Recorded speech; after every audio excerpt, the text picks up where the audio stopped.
ewigen deutschen Volk. Deutschland, Sieg heil!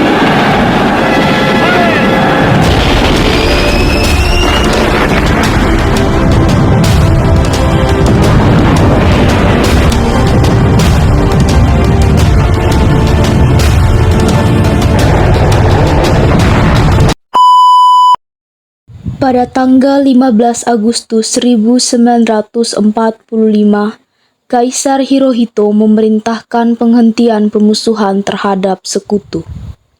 Setelah sebelumnya, yaitu pada tanggal 14 Agustus 1945, sekutu menjatuhkan bom atom di kota Hiroshima dan Nagasaki. Berita tentang gencatan senjata yang dilakukan oleh Jepang ini disiarkan di radio Jepang dari Tokyo. Ternyata, siaran tersebut tertangkap di Indonesia dan Sultan Syahrir mendengarnya.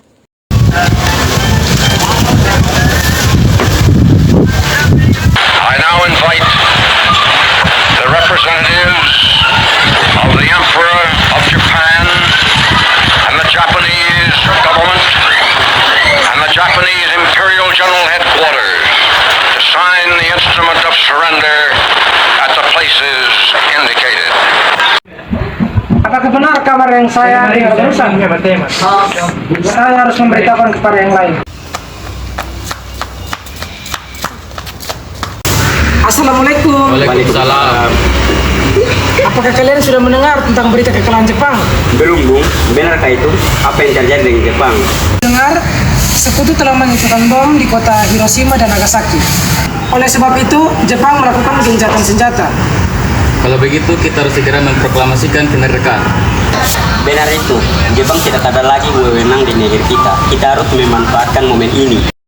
Setelah mendengar berita kekalahan Jepang, Kairu Saleh segera merencanakan pertemuan dengan anggota golongan muda lainnya untuk membicarakan masalah proklamasi kemerdekaan. Pertemuan ini dilangsungkan di Jalan Pegangsaan Timur, nomor 17 Jakarta pukul 8 waktu Indonesia Barat. Barusan saya dan Sukari berkumpul yang sehari. Dia mendengar siaran radio Jepang tentang berita gencatan senjata. Berarti negeri kita sekarang dalam kondisi power. Benar, saya mengumpulkan kalian semua di sini untuk membahas masalah itu. Kita harus memanfaatkan keadaan ini untuk memproklamasikan kemerdekaan. Tepat sekali. Kalau begitu, kita akan membagi tugas. Wikana dan Cairul, kalian harus pergi ke kediaman Soekarno untuk menyampaikan kabar ini. Saya dan Bung Darwis akan memerintahkan anggota pemuda untuk merebut kekuasaan Jepang. Di kediaman Soekarno, Jalan Pegangsaan Timur nomor 56, Jakarta pada tanggal 15 Agustus 1945, pukul 8 waktu Indonesia Barat. Terjadi perdebatan serius antar golongan pemuda dengan Soekarno, karena mereka mendesak Bung Karno untuk segera memproklamasikan kemerdekaan Indonesia.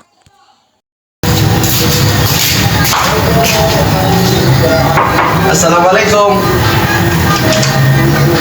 Waalaikumsalam. Silakan masuk. Duduk. Terima kasih. Tunggu saya panggilkan Kang Mas dulu. Kang Mas, ada yang ingin bertemu. Baik.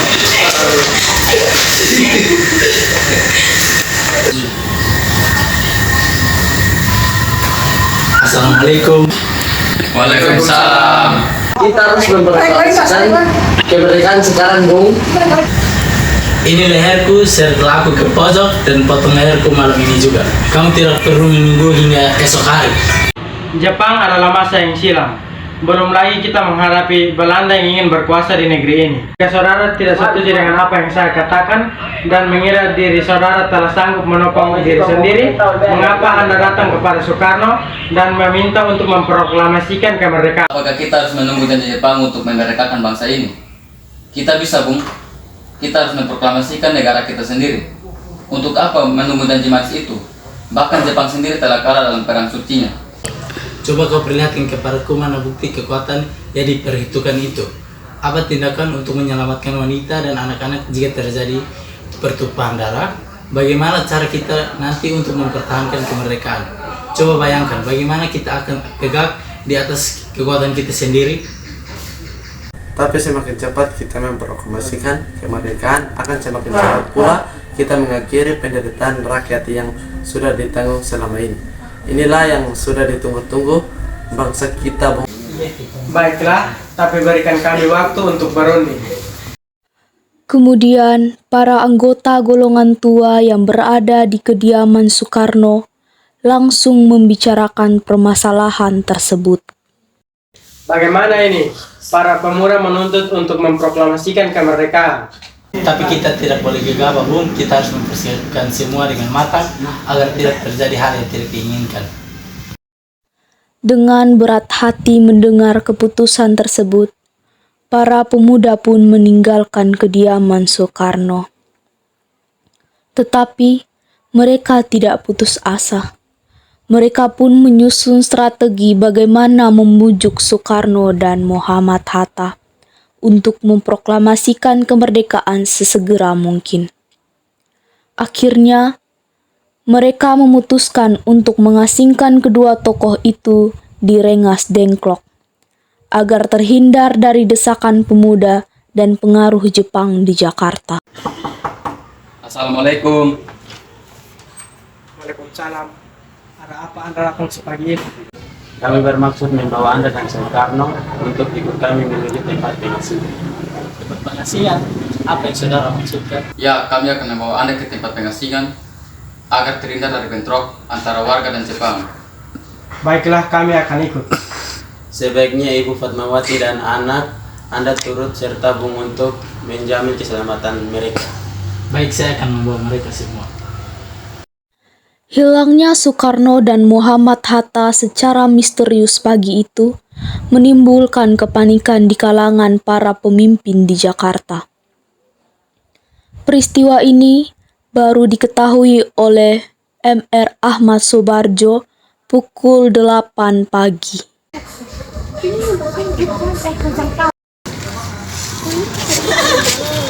Apakah kalian tahu keberadaan Soekarno dan Bung Hatta? Maaf, saya tidak tahu, Bung.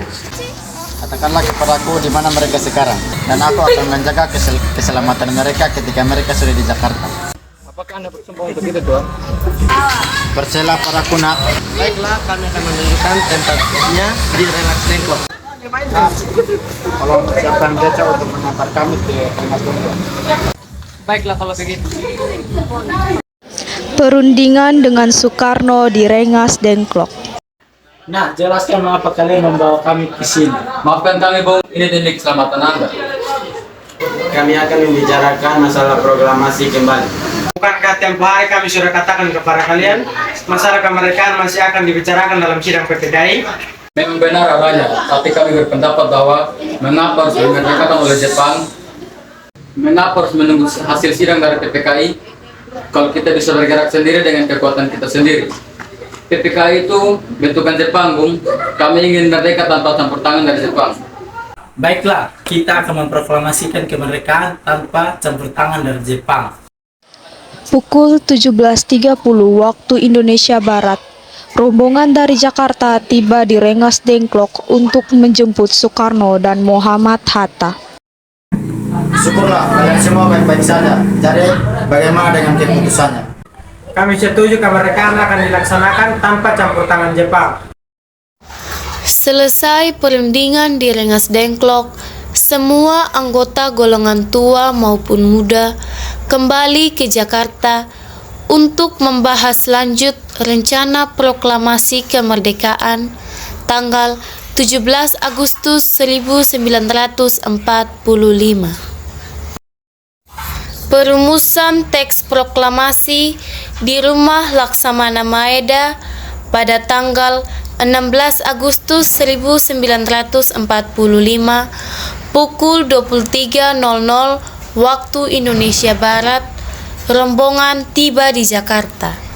Kita butuh tempat untuk membahasnya, tapi hari sudah mulai malam, dan Jepang tak mungkin membiarkan kita untuk melakukan kegiatan ini. Apalagi mereka hendak tahu bahwa kita sedang membahas proklamasi. Saya punya ide. Kita akan meminjam rumah perwira Jepang Laksamana Maeda.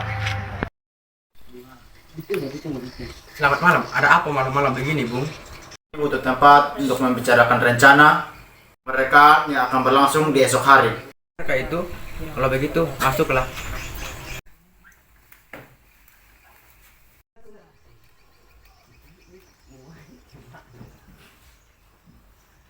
Gunakan ruangan yang kalian butuhkan.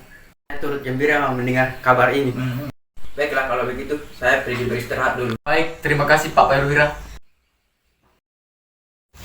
Perumusan teks proklamasi dilakukan di rumah makan Maeda.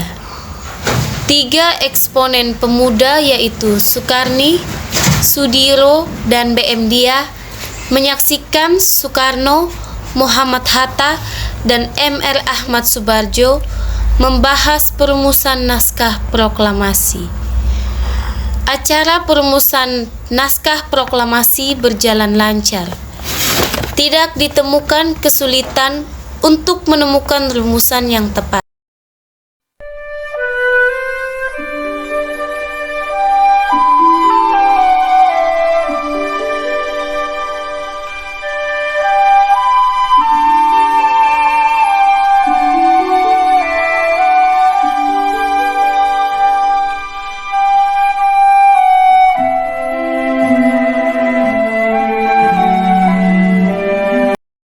Namun, kemudian timbullah persoalan tentang siapa saja yang akan menandatangani naskah proklamasi. Menurut saya naskah ini jangan ditandatangani oleh anggota PPKI. Memangnya kenapa? Lantas siapa yang akan menandatanganinya? PPKI kan lembaga bentukan Jepang. Kita sudah sepakat tadi agar proklamasi kita tidak campur tangan oleh Jepang. Kebenarnya bagaimana ini, Bung? Adakah dari kalian yang punya pendapat untuk menyelesaikan masalah ini? Bagaimana jika naskah ini ditandatangani oleh hadirin yang datang saat ini, seperti Amerika, ketika menandatangani teks deklarasinya? Jangan, kita tidak boleh meniru. Kita harus berbeda dengan bangsa yang lain. Lalu bagaimana Bung Karno? Karena ini semua atas jasa-jasa Indonesia, berarti harus memakai nama bangsa Indonesia. Setuju, dan saya punya usul yang menandatangani cukup 2 orang saja, yaitu Anda dan Bung Hatta. Usul yang bagus, bagaimana hari ini semua? Setuju. Setelah semuanya setuju, Soekarno memerintahkan Sayuti Melik untuk mengetik teks proklamasi. Sayuti Melik pun segera mengetik teks tersebut.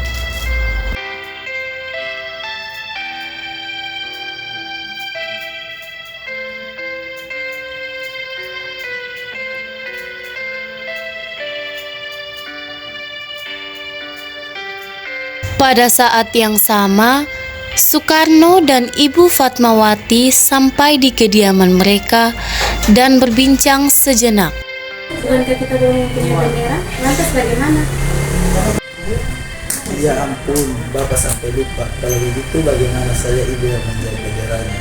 Tapi Ibu tidak mempunyai kain, Pak. Yang ada hanya kain merah dan putih. Apakah bisa? Itu saja bisa.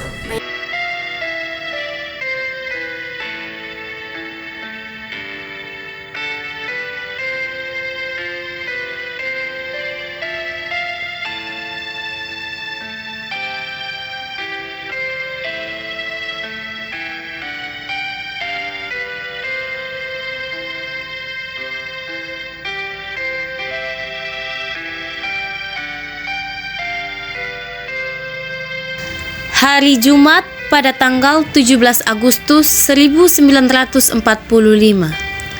Pukul 10.00 waktu Indonesia Barat.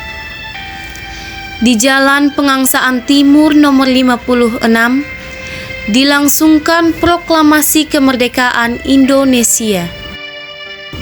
Suasana menjadi sangat hening.